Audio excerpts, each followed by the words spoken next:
Hello, friends. Welcome to Fearfully and Wonderfully Me, a podcast designed to help you increase your influence, develop your leadership, and maximize your results. Today's episode is all on my top 10 tips for becoming a better speaker. Now, I realize that not everyone listening wants to be a professional speaker, and that's okay, but maybe you just want to give a more effective presentation in your job at work. Or, maybe you want to increase your influence when you're in a board meeting and you want to share your opinion and increase your influence in doing so. And what I will tell you is that in the years and years that I've spent studying other speakers and learning to be a successful speaker, learning to be an effective speaker. And not to say that I know everything. I certainly don't. I learn every single time I give a speech or a presentation. But what I have learned is that the things that make us successful or more influential, whether we're giving a TEDx talk or whether we're sharing information in a boardroom with a PowerPoint, the things that make us successful in any of those environments are pretty universal. And I wanted to share those tips with you. I've been through tons and tons and hours of speaker training. I've been privileged to be personally mentored by Les Brown, who's one of the top motivational speakers. Mac and I had a chance a couple years ago. We flew to Los Angeles and spent 2 days going through, personally being mentored by Les Brown and going through some speaker trainings with him. I've been through several speaker trainings with him. I've also learned from speakers like Nick Vujicic, and what I've learned and going through being coached myself and studying other speakers. These are the things that I wanted to share with you because, there again, not everyone wants to be giving a TEDx talk or be a professional speaker, and that's okay. But a lot of us just want to be more effective in our role wherever we are. So whether you're challenged to get up and lead a Bible study or lead a presentation through a boardroom, or maybe you do want to give a TEDx talk. These are kind of my top 10 things for being successful. Now let me say, and I think I just touched on this, but let me just clarify one more time. I realize that this is a journey, and certainly I don't know everything when it comes to speaking. Every time we give a presentation, it's an opportunity, right? And it's also a responsibility. A lot of what I'm going to share with you kind of really didn't come together for me until I started working toward giving my TEDx talk. So in 2017. And it was an incredible experience. But let me tell you, you watch that 7-minute TEDx talk and it seems so simple, but months and months of preparation went into that. But what I walked away from that experience learning is that all of the things that I will share with you on this podcast really kind of clicked for me during that experience. And I don't know if it was just I was more mature as a speaker, that I was ready to really be authentically who I am. Or maybe it just going through the process kind of refined me. So, a lot of different ways that we get to wherever we want to go. But here's kind of the top 10 things that I've learned over the years and years and thousands of hours that I've spent studying other speakers and reading about being a speaker and giving talks myself. Mac and I travel all over the country and we spend hours and hours and hours. We speak to thousands of people, teaching on leadership and personal growth, and even when I share my story and being resilient, so these are kind of universal things that I want to share with you. Number one, right? You're kind of at the point where you're like, Rhea, quit talking and just give me the meat. Number one, be prepared.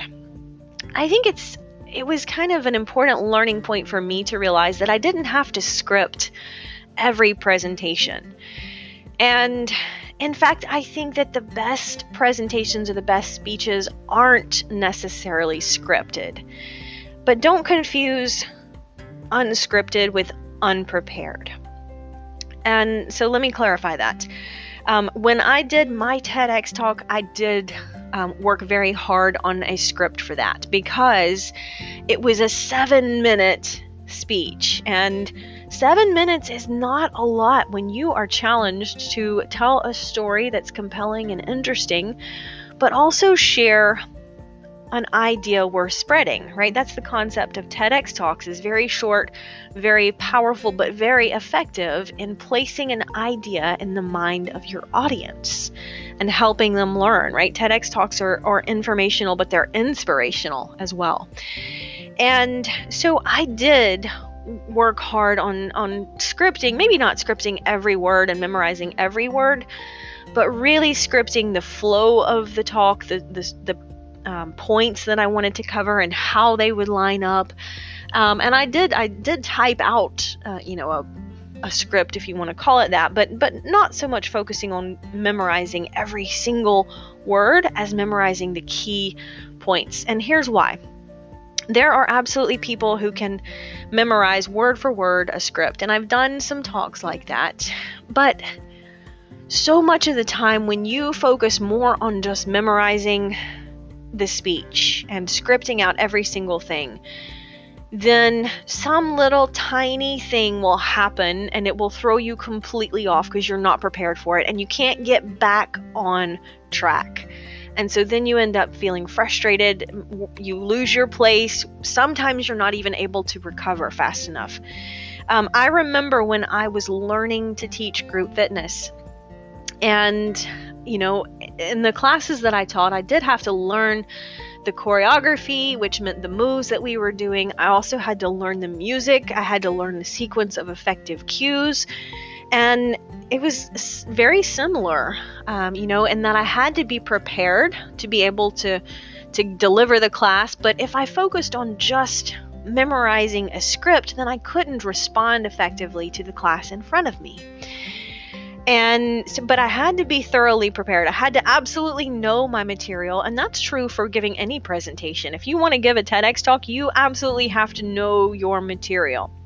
And I'll talk a little bit about why that's important in tip number 6. But you absolutely have to be prepared, but you don't necessarily have to script everything. And I've learned that unless it's something like a TEDx talk where every single word has to count because you only have such a short amount of time, most of the time you can deliver a more authentic presentation if you are prepared, but you don't necessarily have to script everything. Now, there may be speakers, there probably are speakers that feel like they should script every word in an hour-long keynote. And number one, that's just mentally exhausting. But number two, it doesn't allow you to interact with the audience.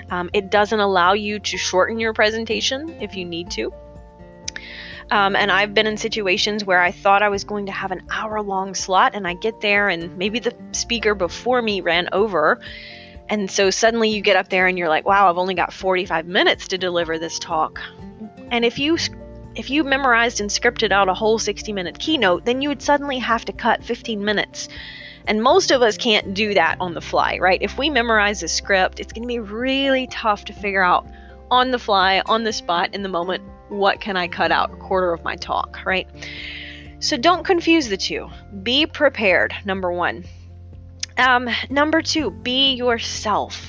This was a big one for me because when I first, thought about being a speaker, I kind of saw myself as inspiring people and teaching on leadership, but I didn't want to talk about me.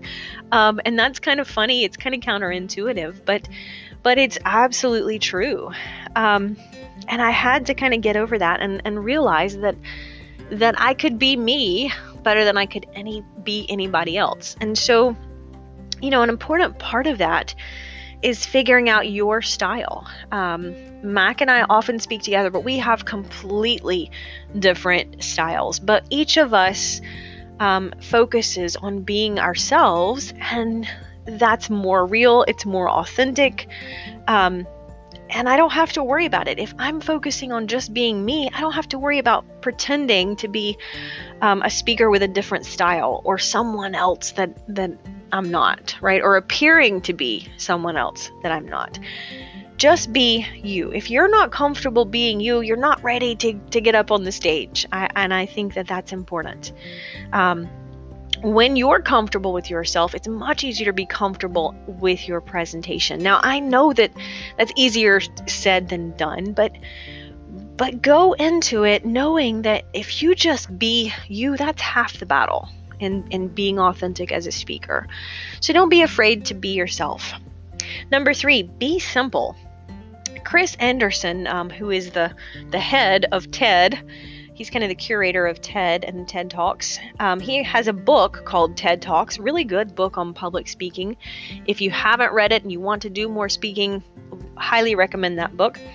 But he's got a quote in there that says, "Overstuffed is under-explained."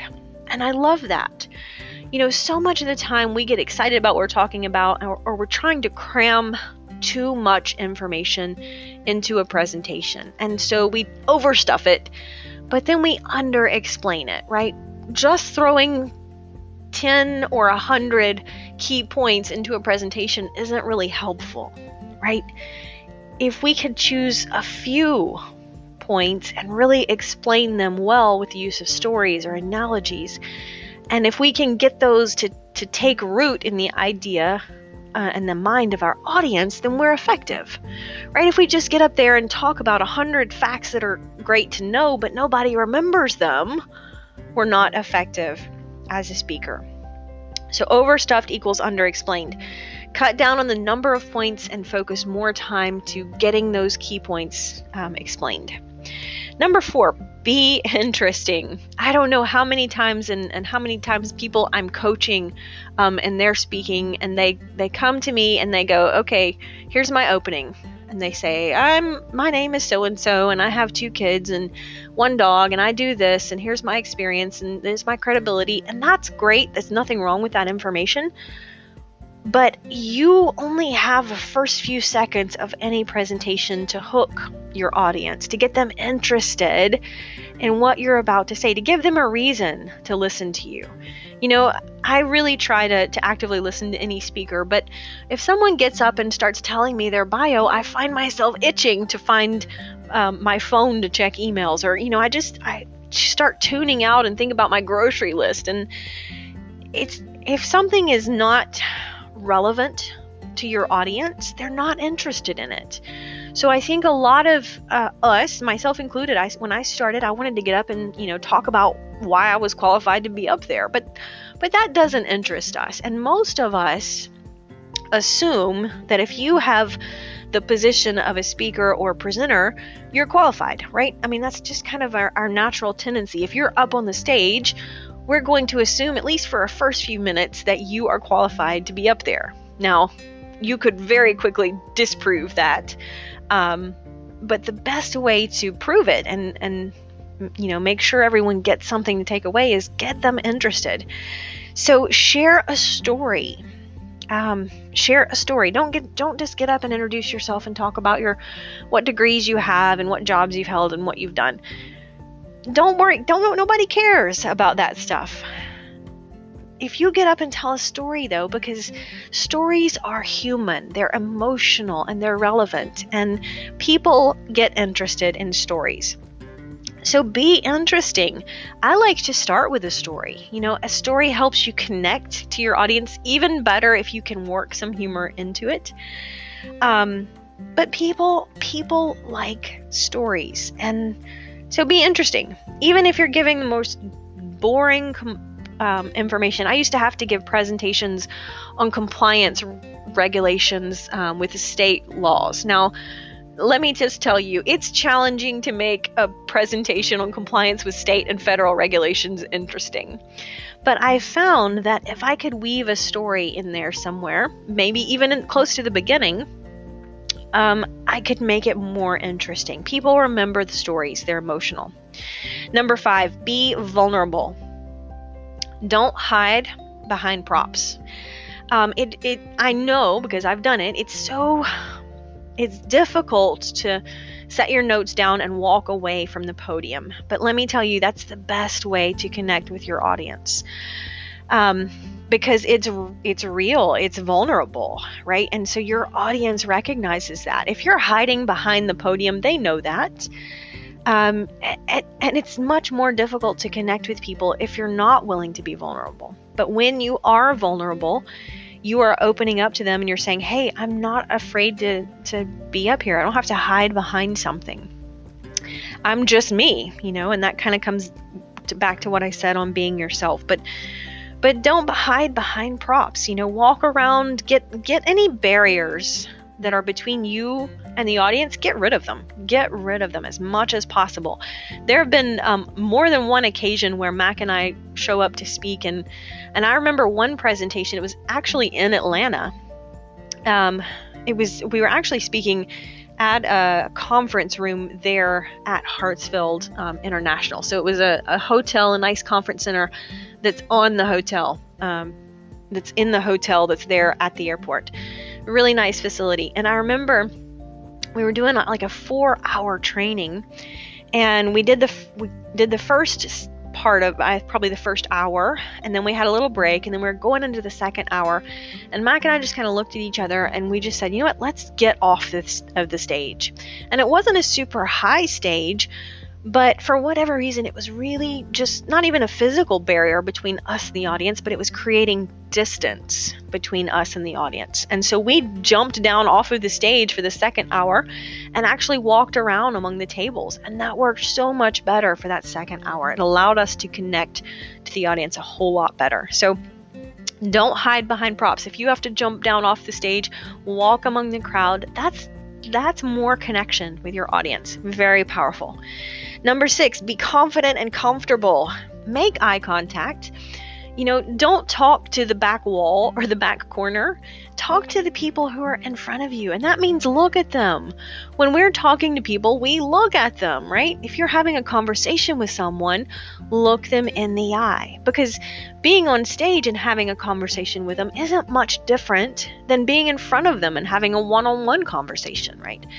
You're sharing information that's important. Look them in the eye because you are comfortable that, number one, what you're saying is important, and you are confident in who you are and sharing that information with them.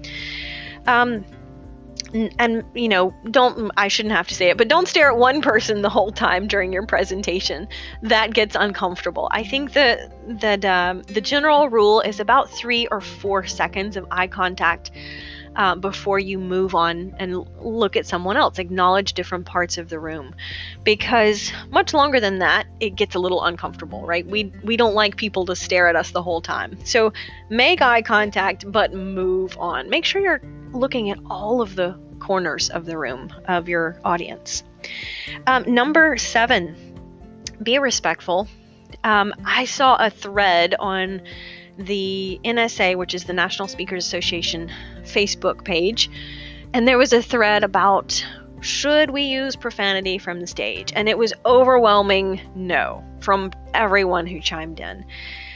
Be respectful. If you have a position as a speaker or presenter, you're almost kind of in a position of a leadership role, right? You're trying to influence people, but there is never a place to be disrespectful to other people, to use profanity or foul language. Don't be sarcastic, right?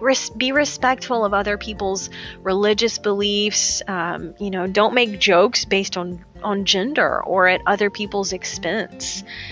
Self-deprecating humor, which means poking fun at yourself, that's okay, right? People get into that, and we can laugh at that because that shows that you are confident in who you are and you're not afraid to be humble. But don't make jokes at other people's expense. Be respectful, absolutely. And that means respecting other people's religious beliefs.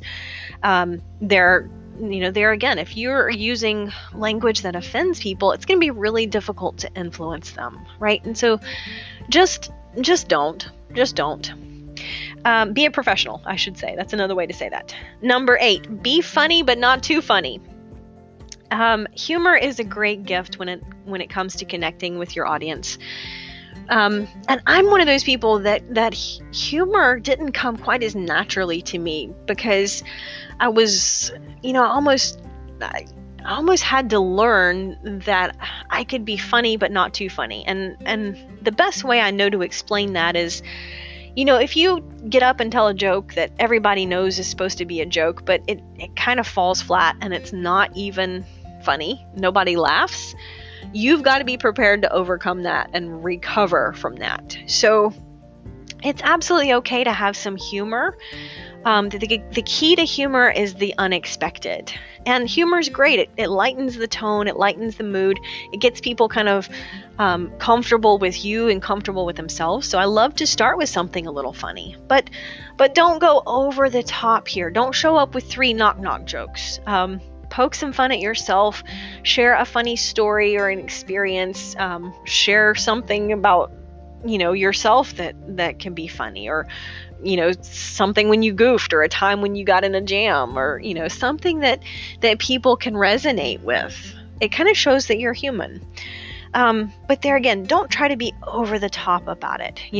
If your AV props go down and suddenly you thought you had a PowerPoint but now you don't, just make a joke about it, acknowledge it, and move on. If your microphone goes out, make a joke about it and move on. Don't throw your facilitator or the host of the event under the bus, but just kind of laugh about it and say, oh, well, move on. Number 9, be real.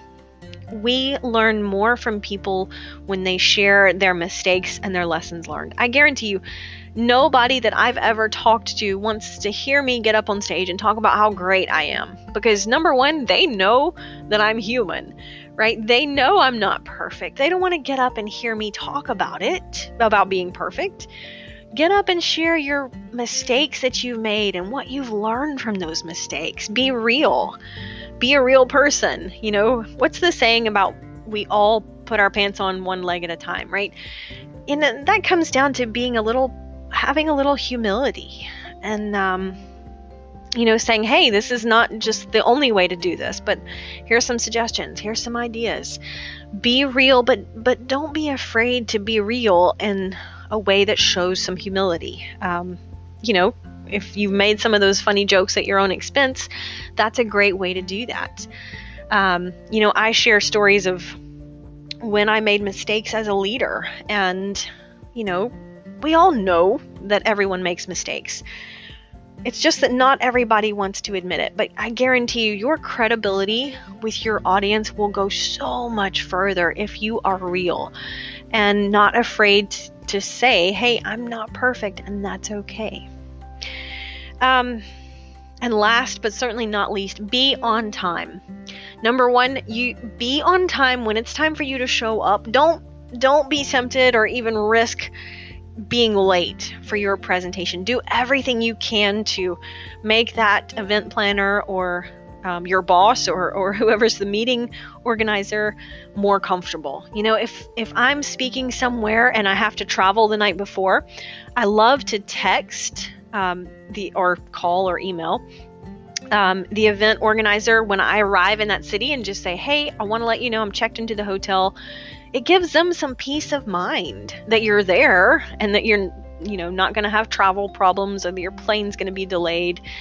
And then be early enough before you speak to be prepared, to be collected, and give yourself enough time. If that means leaving early, waking up early, skipping your morning run, whatever it takes, be on time. There's absolutely, barring some major emergency, there's no reason. It's terribly disrespectful. It throws them under into a bind. And it says a lot about your integrity that you made a commitment and weren't there. Definitely decreases your influence. So be on time. But that also means ending on time.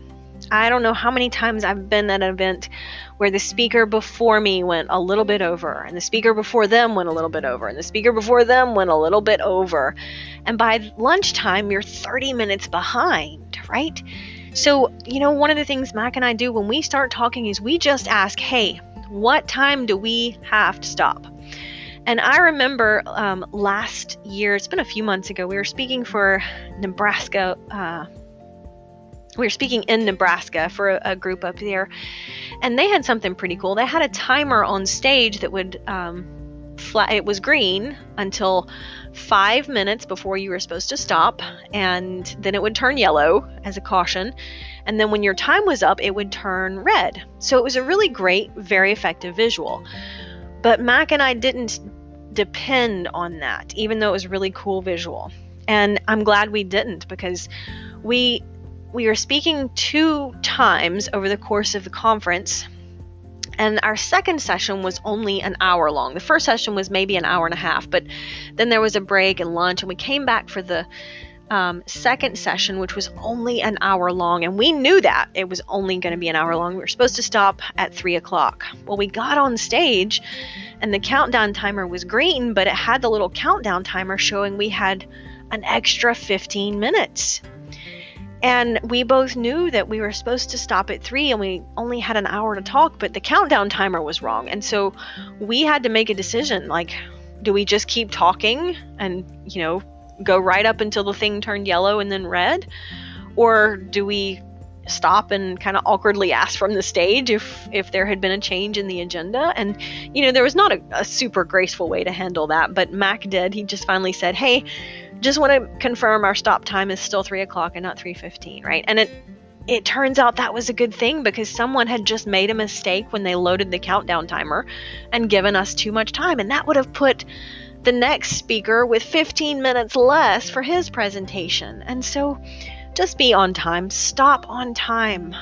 You have the responsibility. If you are given an hour to talk, then make sure that you don't talk an hour and 10 minutes. Because let me tell you, people quit listening. If they know you're supposed to stop at 3 and they get a break and you don't give them that break, people start to get frustrated with that. So there again, just Ria's top 10 tips for becoming a better speaker. I hope these are helpful for you. Until next time.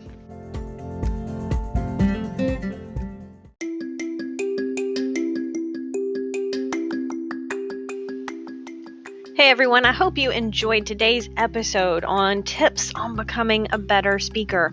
I am so often asked for advice on getting started as a speaker or as an author or as an entrepreneur and building a business. And I get so many requests and I no longer can honor them all. So several months ago, Mac and I sat down and we recorded a 1-hour coaching call where we poured in what we wish we had known when we got started, because this allows us to leverage our time and offer a resource on the things that we learned the hard way and what worked for us and what didn't work for us, and getting started and building this business and on this journey as speakers and authors. We've written self-published over 23 books. And so on that call, we talk about just really practical ideas and information to help you accelerate your journey to the next level and beyond. So really kind of a nuts and bolts on creating a platform for speaking, teaching, writing, or coaching. So some tips that we cover on the call: how to refine your message, right? What's your message and who's it for? Because that's really important, your positioning statement. We talk about creating a system for content, leveraging your social media. We talk about some practical tips on self-publishing your book and information on how to start a podcast, because maybe since you're listening to podcasts, you have a vision to start your own podcast. We talk about getting started with an audiobook and building your network. There aren't any shortcuts on the path to success. But the information that we covered on this call will definitely help you accelerate your journey. So if that's something that interests you, and that could help you elevate your platform and reach more people with your message and your audience, you can find a link to that download. It's an MP3 download where you actually can just register on my website and get a link to the recording, so you can listen to it on your phone or on your computer. You can stop it, pause it, rewind it, go back to it in 6 months when you're ready to learn some more or implement some new ideas. So if that interests you, you can find a link to that on my store, so riastory.com/store, And on that, you'll see a link to the category. There, we've got several different categories to help you dig through all of our resources. Go click on training and coaching category. And if you scroll a little bit down, you'll see the link. It's called Storyteller Coaching Call.